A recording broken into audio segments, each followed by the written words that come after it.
Welcome to Anitha's world. ఇవాళ lunch box recipe onion rice ఎలా prepare చేయాలో చూసేద్దాం. ముందుగా ఒక ప్యాన్లో 1 టేబుల్ స్పూన్ వరకు ఆయిల్ యాడ్ చేసుకోవాలి. ఆయిల్ కాస్త వేడైన తర్వాత జీలకర్ర, ఆవాలు, ఎండుమిర్చి, సన్నగా పొడవుగా కట్ చేసుకున్నటువంటి ఉల్లిపాయ ముక్కలు, కరివేపాకు వేసుకొని ఫ్రై చేసుకోవాలి. ఇవి కాస్త ఫ్రై అయిన తర్వాత 1/2 టేబుల్ స్పూన్ వరకు ఉప్పు వేసుకొని ఫ్రై చేసుకుందాం. ఉల్లిపాయలే మన మెయిన్ ఇంగ్రీడియంట్ కాబట్టి కాస్త ఎక్కువగానే యాడ్ చేసుకోవాలి. గోల్డెన్ కలర్ వచ్చేంత వరకు కూడా ఫ్రై చేసుకోవాలి.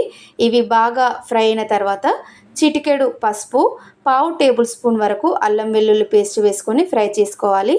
అల్లం వెల్లుల్లి పేస్ట్ పచ్చివాసన పోయేంత వరకు ఫ్రై చేసుకోవాలి. ఇదంతా బాగా ఫ్రై అయిన తర్వాత కొత్తిమీర తరుగు వేసుకొని ముందుగా ఉడికించి పక్కన పెట్టుకున్నటువంటి రైస్ని యాడ్ చేసుకొని 1/2 టేబుల్ స్పూన్ వరకు కారపొడి, 1/4 టేబుల్ స్పూన్ వరకు ధనియాల పొడి వేసుకొని స్టవ్ ఆఫ్ చేసుకుంటే సరిపోతుంది.